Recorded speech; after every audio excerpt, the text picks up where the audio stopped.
হে জগতবাসী, আজ আমি আপনাদের সামনে আরও একটি আলোচনা নিয়ে আসলাম। সেটা হলো, যৌবনের যখন জোয়ার আসে তখন কিন্তু বাঁধ ভেঙে যায়, ফারাক্কার বাঁধ ধরে রাখতে পারে না, ভেঙে যায়। তো মানুষের দেহের মধ্যে যৌবনের জোয়ারটা যৌবনকালেই আসে। তবে এই যৌবনের বশে কেউ আকাম করে পরে দুনিয়াতে এসে ফাঁসে। যাই হোক, এখন যে কথাটি বলতে চাইব সেটি হলো, যৌবনের তুফান আসলে কি করবেন। নদী যেহেতু আছে এবং বাতাস যেহেতু আছে, তাহলে এই নদীতে যখন সে বাতাস, যৌবনের বাতাস বয়, তখন কিন্তু নদীতে ঢেউ হবে। আর ঢেউ যখন হবে আর সেই তুফানের মধ্যে যে নাও বাবে বা স্টিমার বাসবে বা বড় জাহাজ চালিয়ে যাবে, আর যদি সেই তুফান এসে যায় তখন সেই স্টিমারকেও নাড়াইতে চাড়াইতে তখন দেখা গেছে স্টিমারটিও ডুবে যায়। তবে হে জগতবাসী, যে যৌবনের তুফান যখন এসে যায় তখন কি করবেন? নিজেকে রক্ষা করতে হবে। এই যৌবনের তুফান আসলে তখন মা, বোন, খালা, চাচি, ফুপু কাউকেই চেনে না। তখন সে বিভোর হয়ে থাকে। তখন তার দ্বারা কি ঘটনা ঘটে যায় তা বলাই যায় না।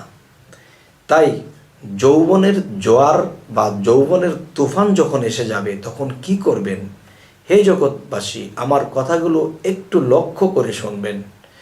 সেই কথাগুলো হলো, প্রথমত যদি কেউ এই যৌবনের তুফান হইতে কেউ বাঁচতে চান তখন কি করবেন? যে প্রথমত যে কামেল মুর্শিদ ধরতে হবে। দ্বিতীয়ত মুর্শিদের সাথে আলাপ করে দমের সাধনাটা নিতে হবে। কারণ ফুসফুসে শয়তানের থলি, এই ফুসফুসের মধ্যে শয়তান আসা যাওয়া করতেছে। কারণ এই বায়ুর মধ্যে আল্লাহ বাস করে, কিন্তু এই বায়ুর মধ্যে শয়তানও বাস করে। এখন দেখা যায় যেখানে আল্লাহকে আমি বসাবো সেখানে শয়তান বিরাজ করছে। তখন কি হবে? এই শয়তান মানুষের মধ্যে কামের তুফান জাগিয়ে দেয়। তখন আল্লাহ এখানে আপনাকে হেল্প করবে না। কেন করবে না? যে সূরা কাহাফের 17 নম্বর আয়াতে বলেছে তোমরা মুর্শিদ ধরো, এবং মুর্শিদ ধরার পরে তোমরা দমের সাধনা নাও। আর দমের সাধনা শুধু নিলেই হবে না বাবা, এই দমের সাধনার পাশাপাশি কি করতে হবে? এই দমের সাধনার পাশাপাশি যখন দেখবেন যে আপনার সেই কামশক্তি আরও বাড়তেছে, তখন কি করবেন? মুর্শিদকে স্মরণের মাধ্যমে, আপনার এই কালবের মাধ্যমে আপনি খেয়াল করবেন। যদি আপনার নফস নামের সেই সাপটা যদি ফানা ধরে থাকুক, সেদিকে আপনার মন দিবেন না। মনটা কোন দিকে দিবেন? মুর্শিদকে স্মরণ করে, মুর্শিদের রূপে রাসূল আর রাসূল রূপে আল্লাহ।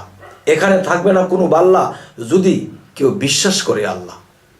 তবে হ্যাঁ, একটা মানুষ যখন নিজের কালবের দিকে খেয়াল করে, মুর্শিদকে স্মরণ করে যখন জপনা করবে, আল্লাহ হু আল্লাহ হু আল্লাহ হু, এবং এই আল্লাহু আল্লাহু জপনা যখন করবে কালবের দিকে রেখে, তখন মনে মনে করতে হবে দমটাকে আটকা দিয়েছি। দম আটকা দেওয়ার পরে এই কালবের দিকে মুর্শিদকে হাজির নাজির রেখে তখন কি করতে হবে? কালবের দিকে আল্লাহু, কিন্তু দম রেখে দেবে। এক দমে আপনি 150 বার জপনা করুন। এক দমে আপনি 150 বার জপনা করুন, মনে মনে আল্লাহু আল্লাহু আল্লাহু, কিন্তু কালবের দিকে খেয়াল, মুর্শিদকে হাজির নাজির রেখে। আমি আপনাদের সকলের সামনে, এই ভিডিওটির সামনে আমি আপনাদেরকে কথা দিচ্ছি, অবশ্যই আমার এই কথাটা প্রমাণ করবেন। যদি কারো জীবনে এরকম হয় যে সেই নফস নামের সর্প ফানা ধরেছে, আর ফানা যদি ধরে, সে যতক্ষণ পর্যন্ত ধ্বংসন না করছে ততক্ষণ পর্যন্ত সে থামবে না। তাই মুর্শিদ রূপকে হাজির নাজির করে কালবের দিকে খেয়াল করে দম রেখে তখন আল্লাহু আল্লাহু আপনি খেয়ালে চলে যান। তখন দেখবেন সেই সর্পনাপের যেই নফস নামের যেই সর্প, সে আস্তে আস্তে আস্তে আস্তে সে ফানা ছেড়ে দেবে। ফানা ছেড়ে দেওয়ার পরে সে শান্ত হয়ে যাবে।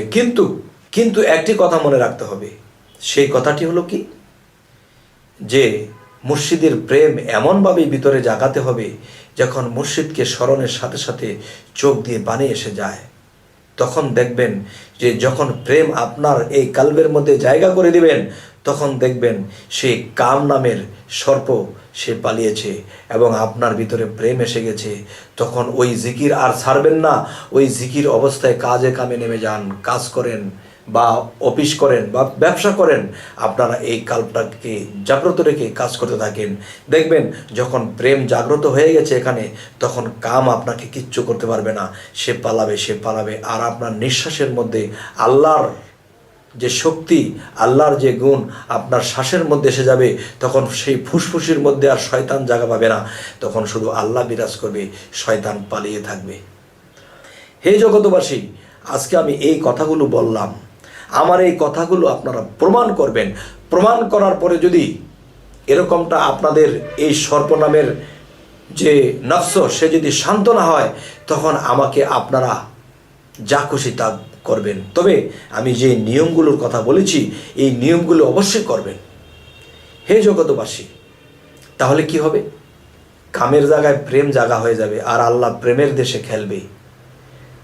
তখন কি হবে? আপনার এই আত্মা মহাত্মার সাথে মিশবে। কারণ অপ্রেমিক এবং কামযুক্ত মানুষকে আল্লাহ পছন্দ করেন না। আল্লাহ এই জগৎ সৃষ্টি করেছেন প্রেমের কারণে, কামের কারণে নয়। তবে এই পৃথিবীতে আমরা এসেছি মুর্শিদের কাছে সাধন নিয়ে, যখন দম সাধনা করব আর যখন সে ফানা ধরবে, তখন আমরা সেই কাজটি করব। তখন কি হবে? কামের জায়গায় যখন প্রেম এসে যাবে, আর যখন সাধনে থাকব, মাওলার জিকিরে থাকব এবং দুনিয়াবি কাজ করব। এই জন্য হিন্দু শাস্ত্র একটা কথা বলেছে, হাতে করো গৃহকর্ম, মুখে বলো হরি, অনায়াসে দেবে তোমরা ভব নদী পারি, পার হয়ে যাবা গো। তাহলে আমরা হাতে করতেছি গৃহের কাজ, অন্তরে নিতেছি আল্লাহর নাম। তবে আমি যখন করব আল্লাহর কাম, আল্লাহ কিন্তু করবে আমার কাম। তখন আমার রাস্তায় আর থাকবে না জাম, ক্লিয়ার হয়ে যাবে। তখন আমি সবুজ বাতি দেখতে পাবো হাসরে, পুলসিরাতে, মিজানে, এবং কোনো জায়গাতেই আমরা ঠেকবো না ইনশাল্লাহ। হে জগতবাসী, জানি না আমার এই আলোচনা আপনাদের কেমন লাগলো। যদি ভালো লেগে থাকে তবে আমার এই চ্যানেলটিকে সাবস্ক্রাইব করে রাখুন, পরবর্তী ভিডিও আপনাদের সামনে পৌঁছে যাবে। তবে সকলেই ভালো থাকবেন এবং কামটাকে নিচে রেখে প্রেমটাকে তুলে ধরে রাখবেন। তখন কি হবে? অবশ্যই আপনাদের জয় হয়ে যাবে ইনশাআল্লাহ। তো আজ এই বলেই রাখছি, সকলেই ভালো থাকবেন। আল্লাহ হাফিজ।